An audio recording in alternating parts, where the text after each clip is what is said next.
Disclaimer: this video falls here on the Ava Hoffman track matrix. Please adjust your settings accordingly. Hey there, this is a game you either know about or vaguely remember seeing that one time while listening to classical music. I want to talk about it. Not Line Rider in general, I would never, but like half of it? Half of it? These are Gravity Wells. I want to talk about Gravity Wells. Gravity Wells are perhaps the worst coded and most important piece of Line Rider. These small gray areas are cousins to famous video game walls of the past and define how we interact with this mess of code today. Here's a quick explanation to catch you up to speed. This gray area below the solid part of a line is a gravity well. Everything that's in it on a frame gets pushed to the top on the next frame.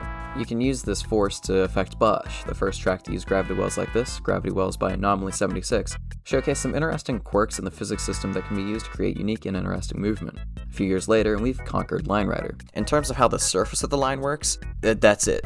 It's just a texture. The closer to the surface of the line, the less force is applied by the gravity well, meaning sliding on a line is actually just the sled falling below and then being pushed back to the top in a dynamic equilibrium. You can actually see this loop by looking at the physics ticks in between frames as each point drops below and then gets pushed back up. Now, although Line Rider is let's see here.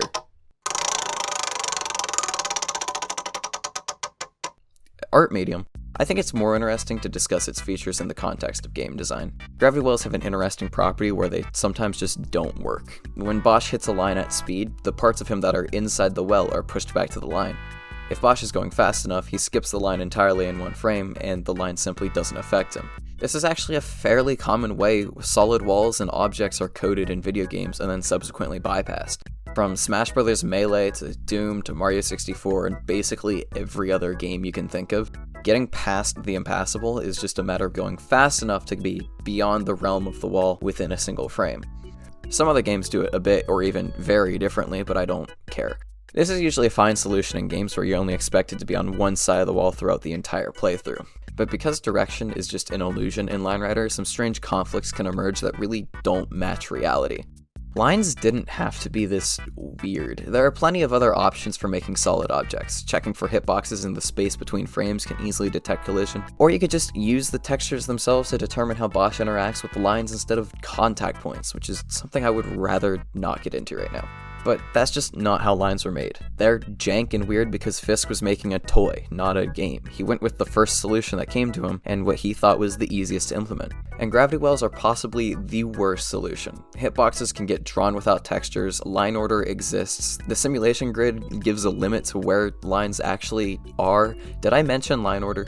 Line Rider is a terribly janky system as a whole, but gravity wells show this off like no other feature.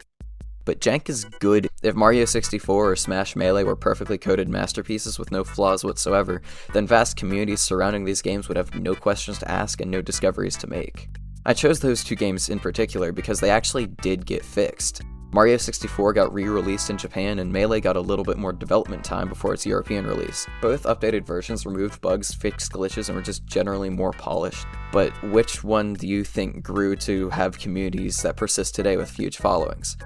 Yeah, that's because the jank and glitches aren't part of these games, it is these games, it defines them. The cracks in the shoddy coding let people look through the final product to find possibilities unintended by developers and unimaginable by players. People flock to these games because they're imperfect systems with seemingly endless capabilities. Line Rider has gone through many ages of types of track making and expression. The ideas defined by more gamified approach to this canvas tend to get a bad rap in my opinion. But it's not hard to see that without people breaking open the cracks and playing the game of Line Rider, people would have asked fewer questions, forgotten mysteries, and in all likelihood lost a kid on a sled to the chaos of the internet.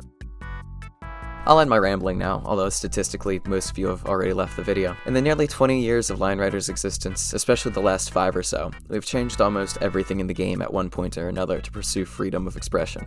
Line textures and sizes have been altered, the background's been green screened, decorated, and colored, the camera's been freed of its rider-bound shackles, Bosch has been immortal, Tom Cardy, recolored, retextured, furry, reworked, and squared.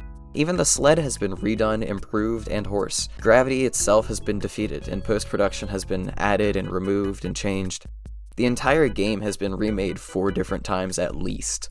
But one commonality between almost every track, every version, every upload, and every file is the gravity well. It's always there. The same size and the same strength. Not because we can't change it or fix it. We have, many times.